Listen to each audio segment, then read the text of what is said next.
सुनील दास जी क्या पूछते हैं? बोलिए बोलिए। महाराज जी राम राम। महाराज जी, मैं आज जो कोटेशन भेजे थे कि भक्ति की शुरुआत अहंता और ममता के साथ भी हो सकती है, ये थोड़ा सा स्पष्ट करने से अच्छा रहेगा।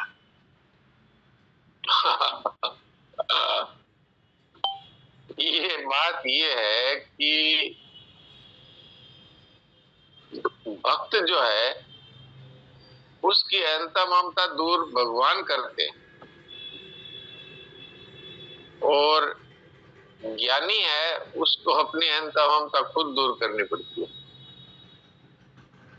मोरे प्रोढ़ तनय सम ज्ञानी, भगवान ये बात कहते हैं रामायण जी में।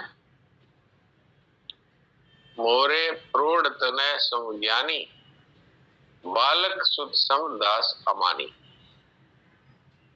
मेरे बड़े बेटे समझदार बेटे की तरह है ज्ञानी, और छोटे बालक शिशु की तरह है मेरे जो दास है, अर्थात मेरे जो भक्ति करने वाले। करौ सदा तिनके रखवारी, जिमे बालक राखई मैं तारी। मैं उनकी वैसे ही रक्षा करता हूं जैसे कोई माँ अपने बच्चे की रक्षा करती है। किसकी? जो अमानी दास, अर्थात उनको किसी प्रकार का अभिमान नहीं है, मान की चाहना नहीं है, और मेरी भक्ति करते हैं। उनको मैं उस तरह से रखता हूँ, उनकी रक्षा करता हूँ। तो ममता है, कामना है, अहंकार है, इन सब से भगवान छुड़ाते हैं भक्ति वाले को। ज्ञान वाले को खुद छोड़ना पड़ता है अपने विवेक विचार के द्वारा। वास्तव में तो जितने भी दोष हैं, ममता है, कामना है, अहंकार है, इनकी कोई सत्ता नहीं होती है। इनको तो हमने ही सत्ता दे रखी है, इनकी खुद की कोई सत्ता नहीं है। इसलिए विवेक विचार से भी इनका नाश होता है, और तत्काल होता है। ऐसा नहीं है कि देरी लगती है, लेकिन इसकी जिम्मेवारी फिर साधक के पास ही है। और भक्ति जो है उसमें भोले होते हैं भक्त। तो अब जैसे कर्मा जाटनी थी, कर्मा पढ़ी लिखी भी नहीं थी, तो भगवान ने प्रकट होकर के उसका खिचड़ा खाया। तो उसके कौन सा ममता कामना अहंकार जानती थी और कौन सा उसने छोड़ा था? तो भगवान ने किया जो किया। तो इसलिए ये बात कही गई है कि ममता कामना रहते हुए भी भक्ति हो सकती है, लेकिन ममता कामना रहते हुए ज्ञानियों की सिद्धि नहीं होती, क्योंकि उसमें तो मूल बाधा ही ममता कामना और अहंकार ही है।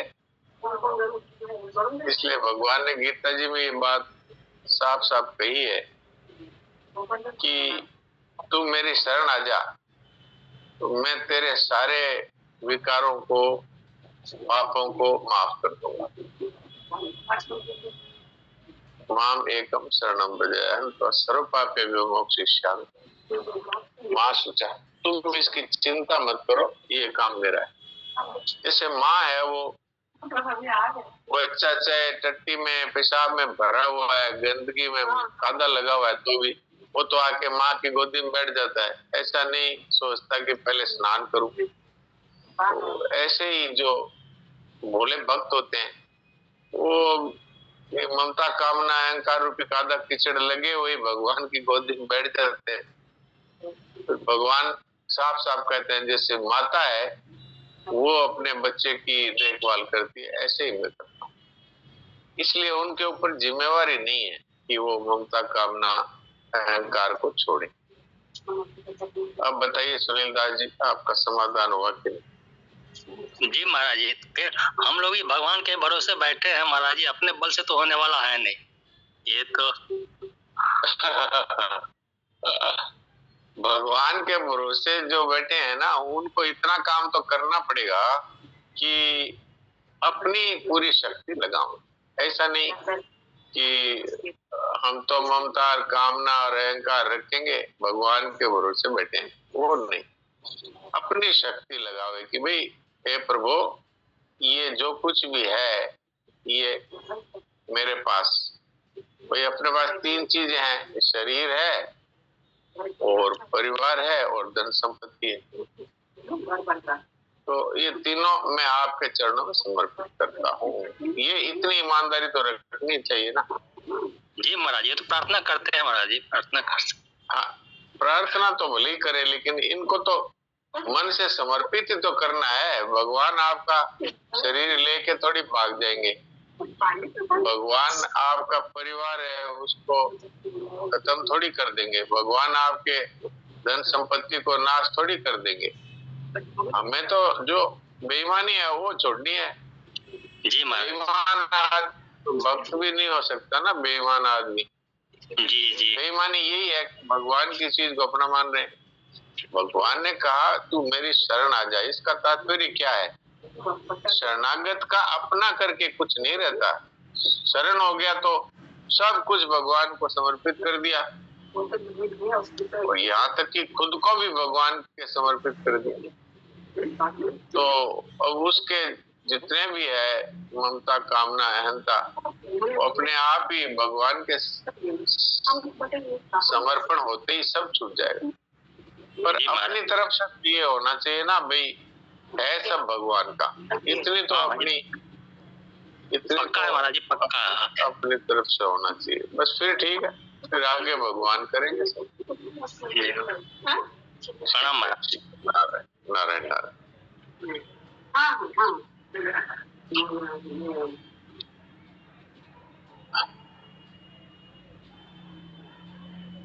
तो अब मैं देवकी जी से बात करता हूँ, उनको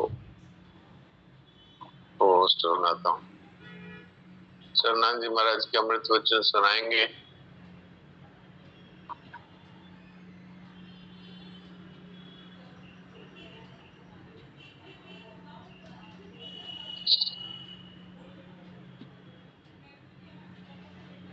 हाँ देवकी जी कुछ सुना दीजिए। नारायण नारायण नारायण नारायण नारायण। जब भगवान को सब समर्पण कर दिया जी, फिर अपने में अपना क्या रह गया? कुछ नहीं रहा। न तो अपना कुछ रहा, न खुद भी रहे, क्योंकि सब कुछ समर्पित हो गया तो खुद भी समर्पित हो गया।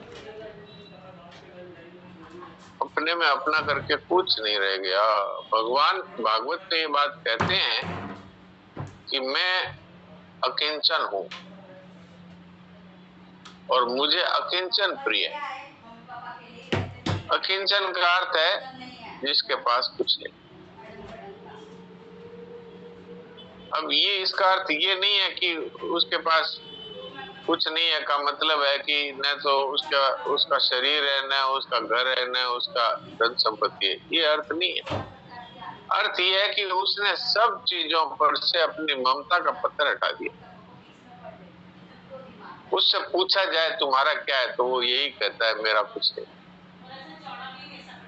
उससे पूछा जाए तुझे क्या चाहिए तो वो यही कहता है मुझे कुछ नहीं चाहिए।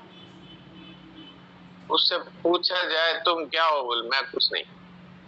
ये तीन बातें हैं, ये समर्पण की मुख्य बातें हैं। मेरा कुछ नहीं, मुझे कुछ नहीं चाहिए, मैं कुछ नहीं। तो अब केवल परमात्मा ही रह गए। आप बताइए और क्या रहा? अपने में अपना करके कुछ नहीं रहा। तो अपने में अपना करके कुछ नहीं रहा का मतलब यही है कि अपना अस्तित्व ही नहीं रखा उसने।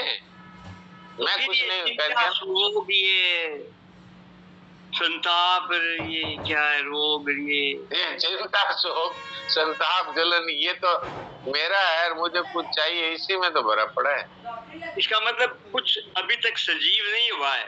शरणागति है वो, उसमें पूरा सजीव पूरा नहीं है। जब तक खुद बना रहेगा तब तक सजीवपना नहीं आएगा। अरे भाई खुद तो बना हुआ है और बुद्धि से खाली कहता है कि मेरा कुछ नहीं है, मुझे कुछ नहीं चाहिए, बुद्धि से बोलता है। तो खाली शब्दों से ममता थोड़ी छूटती है। वो तो जब आप अपने आप को मिटा देते हैं तो उसके बाद में भगवान के यंत्र हो जाते हैं आप। फिर वो दयाव जी महाराज वाली बात होगी कि 5 7 साखी गई पद गाया 10 दो, दरिया कालज ना सरे पेट भराई हो। पेट भराई हो, पेट भराई तो हो ही जाएगी। लोग कहेंगे महाराज है भाई, इनको भोजन कराओ, लेकिन उनका परमात्मा की प्राप्ति नहीं हो पाएगी। चाहे भले वो किसी वेश में हो, चाहे किसी देश में हो। तो वास्तव में तो जी, जिस प्रकार औषधि रोग को खाकर स्वयं मिट जाती है और फिर केवल आरोग्यता ही शेष रहती है, उसी प्रकार विचार अविचार को खाकर स्वयं मिट जाता है और फिर अपने में ही अपने प्रेमास्पद का अनुभव होता है, अर्थात स्वरूप की एकता हो जाती है जो वास्तव में सर्वदा ज्यों का त्यों है। अब इसमें अविचार क्या है और विचार क्या है, इस पे हम लोग बात करते हैं। मैं शरीर हूं, ये अविचार है, और शरीर है इससे मेरा कोई संबंध नहीं है, ये विचार है। तो जब शरीर से अपना संबंध छूट जाएगा तो फिर नाम से, जाति से, देश से, काल से, सब से संबंध छूट जाएगा। जैसे एक कन्या से संबंध होता है तो ससुराल के सैकड़ों लोगों से संबंध जुड़ जाता है, ऐसे ही एक शरीर से संबंध जोड़ते ही पूरे संसार से संबंध जुड़ जाता है। तो अविचार है ये है कि ये शरीर मैं हूं, और विचार ये है कि शरीर से मैं अलग हूं, क्योंकि शरीर तो यही लोग जला देंगे लेकिन मैं तो जलूंगा नहीं। भगवान गीता जी में यही तो बात अर्जुन को समझाते हैं, न जायते मृते वा कदाचित् नायं भूत्वा भविता वा न भूयः। ये कभी जन्मता नहीं, कभी मरता नहीं, और नैनम छिन्दन्ति शस्त्राणि नैनम दहति पावक, ये शस्त्रों से काटा नहीं जा सकता। आत्म तत्व अर्थात शरीर से अलग है अपनी स्थिति। मरेगा तो शरीर, कटेगा शरीर, जलेगा शरीर, ये है विचार। ये विचार जब उदय हो जाता है तो फिर अपने आप ही अपने स्वरूप का अनुभव हो जाता है। इस शरीर से अलग होते ही तो आप ही तो रह जाते हैं, वही अपना स्वरूप है, वही आत्मा है। मैं तो कई बार ये बताया भी करता हूँ और आपने सुनाई है कई बार। ये बहुत ही एक कारगर उपाय है कि भाई जब शरीर छूट जाएगा तो हमारे शरीर को आंगन में डाल देंगे हमारे ही परिवार के लोग। तो उस समय में सभी उस शरीर को देख रहे हैं, ऐसे आप भी शरीर से अलग होकर के शरीर को देख रहे हैं। शरीर को अब बांध रहे हैं, अब इसको ले जा रहे हैं, फिर इसको चिता पे रख रहे हैं, फिर जला रहे हैं। तो आप तो देख रहे हैं, देखने वाले हैं आप, शरीर आप नहीं। इस सिद्ध हुआ कि शरीर से अलग हमारी सत्ता है। वैसे भी जब हम सोते हैं तब हमारे शरीर से क्या संबंध रहता है? गहरी नींद में कुछ पता नहीं रहता, कहाँ पड़ा है, कैसा पड़ा है। तो इससे सिद्ध क्या हुआ, शरीर से अलग भी हमारी तो सत्ता है। शरीर बेसुध है, बेहोश पड़ा है, लेकिन क्या हम भी बेहोश हैं? अगर हम भी बेहोश होते तो सुबह उठ के कौन कहता कि आज तो इतनी गहरी नींद आई कि पता ही नहीं लगा कि मैं कहाँ था, कहाँ थी। तो ये कौन बोलता है? ये बोलता है जो शरीर से अलग है।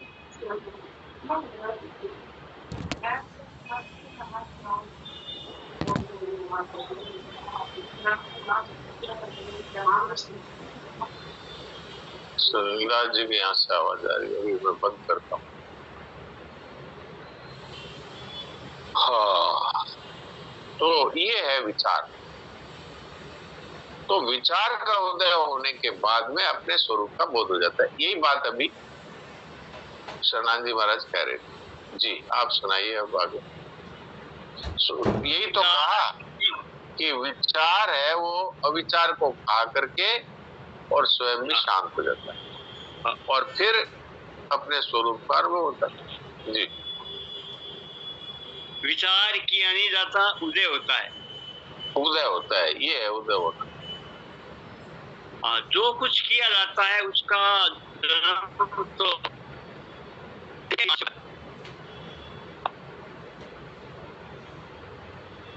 अपने मन को समर्पण करने पर इंद्रियां, मन, बुद्धि आदि सभी सम हो जाते हैं, अर्थात जी स्वाभाविक विकल्पता आ जाती है।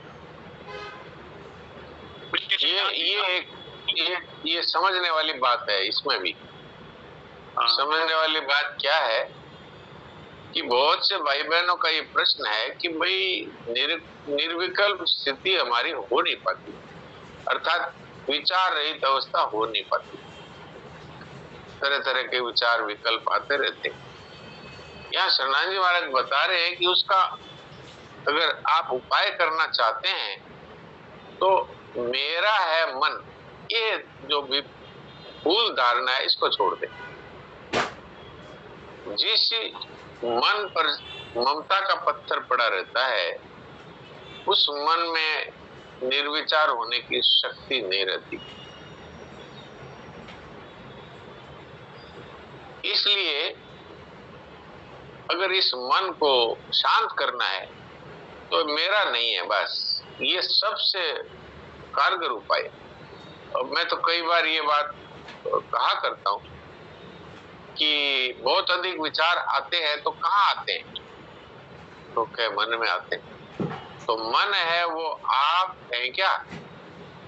अरे मन तो शरीर का ही तो एक भाग हुआ और शरीर संसार का एक भाग हुआ। तो मन में जो विचार आते हैं वो संसार में तो आते हैं। अब संसार में इतने विचार आ रहे हैं, उससे आपको क्या तकलीफ हो रही? संसार में इतनी क्रियाएं हो रही है, उनसे आपको क्या तकलीफ हो रही? संसार में इतना चिंतन हो रहा है, उससे आपको क्या तकलीफ हो रही? तो आप कहेंगे कि हमको पता नहीं लगता उनमें क्या हो रहा है। और पता लग जाए तो आपको क्या दिक्कत आती है? आपको पता लग जाए कि फला आदमी के मन में बहुत बुरे बुरे विचार आ रहे हैं, आपको पता भी लग जाए तो आपको क्या फर्क पड़ता है? आपको पता लग जाए कोई आदमी हिंसा कर रहा है तो आपको क्या फर्क पड़ता है? कोई आदमी नाम जप कर रहा है तो आपको क्या फर्क पड़ता है? अर्थात संसार में होने वाली क्रिया और चिंतन से आपको कोई फर्क नहीं पड़ता। तो फिर मन में जो हो रहा है वो तो संसार में ही हो रहा है। शरीर और संसार एक है। 3 तरह के शरीर बताए हैं। एक ये हाड़ मांस चमड़ी मलमूत्र का थैला है, ये स्थूल शरीर है जो दिखाई देता है। एक है सूक्ष्म शरीर जिसमें मन बुद्धि अहंकार है, ये दिखाई नहीं देता पर है जरूर। आप कहेंगे कैसे है जरूर? तो आप यहाँ बैठे बैठे हरिद्वार का वो घंटाघर और गंगा जी का पुल और सब देख लेते हैं कि नहीं? तो काय से देखते हैं? मन से देखते हैं। तो मन में चिंतन करने की शक्ति है तो इसका अर्थ मन भी है। अच्छा, गलत और सही का निर्णय आप काय से करते हैं? तो कहना ही पड़ेगा कि बुद्धि से करते हैं। तो बुद्धि भी है। और अगर आपका कोई अपमान कर दे, कोई निंदा कर दे तो आप परेशान हो जाते हैं तो कहना पड़ेगा कि अहंकार है। अगर अहम है ही नहीं तो आपकी कौन निंदा कर रहा है? आप शरीर बने बैठे हैं इसीलिए कहते हैं, मेरे नाम बने बैठे हैं इसलिए कहते हैं, मेरे नाम लेकर के उसने गालियां दी और मेरे शरीर को उसने ऊंचा पाटे पर नहीं बिठाया। तो आप शरीर बने हुए हैं तब तक ही तो ये सब दिक्कतें आती है आपको। तो आपने जब तक शरीर के साथ ममता नहीं छोड़ी, अर्थात मन के साथ ममता नहीं छोड़ी, तो उसके होने वाले चिंतन से आप दुखी रहेंगे ही रहेंगे। आप बेटे को अपना मानते हैं, पड़ोस में भी एक वैसा ही लड़का है और बेटे को अगर बुखार आ गया तो आप चिंतित होते हैं, और पड़ोस वाले लड़के को बुखार आ गया और यहाँ तक कि मर भी गया तो आपको क्या तकलीफ हुई? तो तकलीफ तो ममता से ही है ना। तो इसलिए यहाँ शरणानंद जी महाराज ने एक वाक्य कहा कि ये जो मन को अपना मानते हैं यही निर्विकल्प नहीं होना का कारण है। एक बार फिर इसी वाक्य को पढ़ दीजिए। हाँ, विचार किया नहीं जाता उदय होता है, वो कुछ किया जाता है उसका जन्म तो देह अभिमान से होता है। अपने मन को समर्पण करने पर इंद्रियां, मन आदि सभी सम हो जाते हैं। सब समर्पण का अर्थ क्या है? ये प्रभु ये मन आपका है, बस मेरा नहीं है। ममता का त्याग करना ही समर्पण करना है। समर्पण करते ही शांत हो जाता है। हाँ जी, अर्थात स्वाभाविक निर्विकल्पता आ जाती है। स्वाभाविक निर्विकल्पता आ जाती है। जो हम बार बार मन को रोकते हैं उसकी जरूरत नहीं पड़ती। स्वाभाविक ही मन है वो अचिंत्य हो जाता है। जी, उसके पश्चात विचार स्वयं उदय होता है जो सब प्रकार की मानों का अंत कर परम तत्व से अभिन्न कर देता है। हाँ, तो जब किसी प्रकार का चिंतन नहीं रहता तो स्वतः ही निर्विकारता निर्विकल्पता आ जाती है। चिंतन रहता है तरह तरह का, तभी तो हमें अपने स्वरूप का बोध नहीं होता। क्रिया करते हुए जैसे विश्राम नहीं मिलता, ऐसे ही चिंतन करते करते रहने से हमें स्वरूप बोध नहीं होता, क्योंकि चिंतन में उलझे रहते हैं। जैसे क्रिया में उलझे रहते हैं ऐसे ही चिंतन में उलझे रहते हैं। तो फिर इससे अलग मेरा स्वरूप है इस बात का बोध नहीं होता। ये विश्राम मिलता है तभी स्वरूप का बोध होता है। इसलिए मूक सत्संग करने की बात कही जाती है कि भाई क्रिया रहित हो जाओ और चिंतन रहित हो जाओ, शांत रहो, अर्थात अचिंत्य अवस्था में रहो। अचिंत्य अवस्था में रहेंगे तब आपकी स्थिति स्वतः ही आत्मा में अपने स्वरूप में होगी। जी, जो कुछ हो रहा है उसे माया मात्र। हाँ, जो कुछ हो रहा है वो तो नष्ट ही हो रहा है ना, तो माया मात्र ही है। सभी को अपने में और अपने को सभी में अनुभव करो, बस यही ये कैसे? अब ये हाँ यही है अनन्यता है। अनन्यता है। तो सब में अपने को और अपने में सबको अनुभव करो, इसका तात्पर्य क्या है? इसको समझना है इस तरह से कि सब लोगों का शरीर है वो 5 तत्वों से बना हुआ है कि नहीं? तो अपना भी वही है। और सब लोगों में आत्म तत्व एक है कि नहीं? एक सूर्य का प्रकाश 10 घड़े, घड़ों का मुंह सूर्य की तरफ करके 10 घड़े हमने रख दिए, तो एक सूर्य का प्रकाश 10 घड़ों में अलग अलग दिखाई देता है। लेकिन वो अलग अलग है क्या? वो तो शरीर जिस तरह से अलग अलग है ऐसे घड़े अलग अलग दिखते हैं, प्रकाश तो वो एक ही है सब में। ऐसे ही वो आत्म तत्व एक है, इसलिए सब में मैं हूं और मेरे में सब है, ये तात्पर्य। ऐसा होने से फिर तेरा मेरा मिट जाता है। जी, बस यही अनन्यता है। बस ये अनंता है। तो है उसकी प्राप्ति तो करना अब सुनिए सुनिए सुनिए, यही अनंतता है, बस यही अनंतता है, इसलिए अब बस इतना ही यहीं पे समाप्त करते हैं, क्योंकि अब कुछ 1 मिनट और कुछ सेकंड ही बचे। तो अब हम अचिंत्य होकर के और वो सत्संग करें।